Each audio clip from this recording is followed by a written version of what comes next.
Hey, salut vous! Je vous retrouve aujourd'hui pour une nouvelle vidéo où nous allons faire une expérience. Mais quelle expérience, Nissos? Eh bien, aujourd'hui, nous allons faire l'expérience du riz. Beaucoup de personnes l'ont testé, justement, cette expérience-là. Moi, je l'ai découvert il n'y a pas si longtemps que ça, et ça fait un petit moment que ça me trotte dans la tête. Je suis vraiment curieux, en fait, de savoir vraiment si ça fonctionne ou pas. Avant de vous expliquer ce que je ne crois pas dans cette expérience, il faut plutôt que je vous explique ce que c'est cette expérience, pour ceux qui ne connaissent pas. Alors cette expérience, qu'est-ce que c'est? J'ai deux récipients. Donc vous voyez des récipients hermétiques que j'ai fait bouillir avant, bien sûr. Et je vais déposer dans chacun de ces récipients un petit peu de riz que j'ai cuit dans la même casserole. Et c'est très important que ça vienne vraiment de la même casserole, ok? Ensuite, je vais les placer dans un endroit stratégique, donc à l'abri de la lumière, de l'humidité. Faut qu'ils soient dans les mêmes conditions tous les deux, mais pas vraiment rapprochés en fait. C'est-à-dire que, je sais pas, on va mettre un truc pour les séparer entre les deux. Et je vais faire l'expérience, donc du coup, pendant 7 jours, d'insulter chaque jour un pot, de lui dire mais toutes les plus grosses saloperies que j'ai eu envie de dire à la personne que je détestais le plus au monde. Et à l'autre, je vais simplement lui dire des gentillesses. Je vais lui dire plein de mots d'amour. Et en fait, cette expérience-là, c'est fait pour démontrer que chaque aliment a une... comment on pourrait dire ça? A une sensibilité en fait, que le poids des mots pèse beaucoup dans cette expérience-là. On appelle aussi cette expérience la mémoire de l'eau.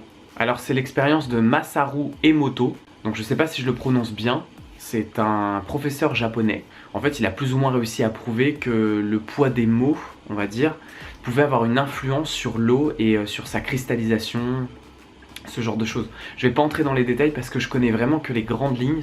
Je me suis pas renseigné plus que ça sur le sujet, donc j'en suis désolé. Apparemment j'ai entendu dire aussi que ça avait été testé avec de la musique et que ça fonctionnerait aussi. Donc là j'ai mis à cuire un petit peu de riz et on va tester tout de suite en mettant là-dedans et en commençant aujourd'hui à en insulter un et à dire des gentillesses à l'autre. C'est parti!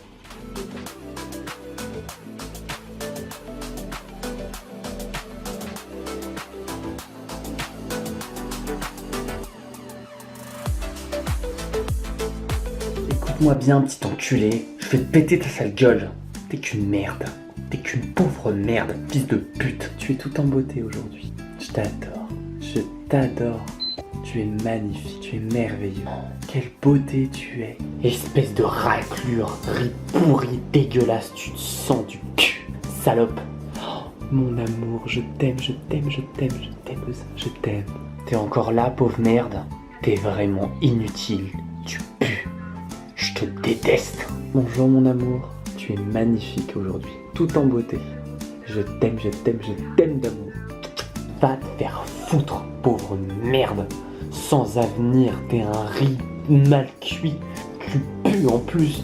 Tu schlingues. C'est dégueulasse, tu me dégoûtes. Mon amour, je t'aime. Tu es une beauté inqualifiable, magnifique, merveilleux et si doux. Quelle odeur délicieuse, je t'aime.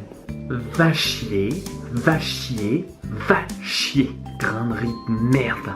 Quel magnifique petit emballage, tu es superbe, incroyablement belle. Même si tu commences un petit peu à moisir, mais bizarrement tu moisis pas vert, tu moisis jaune. Je t'aime, je t'aime, je t'aime, je t'aime, je t'aime, je t'aime. Bon alors je vais arrêter l'expérience ici. Ça fait maintenant 15 jours que je laisse pourrir avec des asticots ce superbe riz dans ces petits bocaux. Et force est de constater que N est vraiment en train de pourrir vert. Voilà, là, sur ce petit côté là, ça commence bien à pourrir.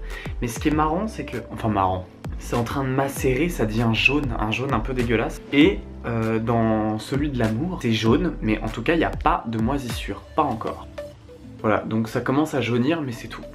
Je préfère préciser quand même que j'ai pas laissé 7 jours parce que c'est trop bizarre, mais en tout cas au bout de 7 jours ça commençait pas à moisir. Donc j'ai bien insulté tous les jours ce petit pot et j'ai bien donné de l'amour à celui-là. Que je t'ai donné de l'amour, hein, salope. Et celui-là, petit enfoiré, lui il a bien commencé à moisir. Donc effectivement cette expérience fonctionne. Donc moi j'avais déjà vu cette expérience chez le grand JD je crois. Et lui il a vraiment pas eu de bol parce que ça a pas fonctionné les 2 fois où il l'a fait. Moi j'y crois pas. Je pense que c'est qu'une question d'onde et là c'est peut-être purement le hasard que celui-là est moisi plus vite que celui-là. Mais bon. Maintenant je vais aller me régaler avec ce bon petit riz. J'ai déjà du fromage dedans, c'est cool. Et puis je vais aller donner mon pot de la haine à ma charmante voisine en dessous. Je pense que ça va lui faire bien plaisir. Moi, je vous dis à très bientôt pour une prochaine vidéo. Et surtout, si vous avez aimé cette expérience et que vous voulez en voir d'autres, n'hésitez pas à le dire dans les commentaires. Et moi, je vous dis très vite, très vite pour une prochaine vidéo. Bye.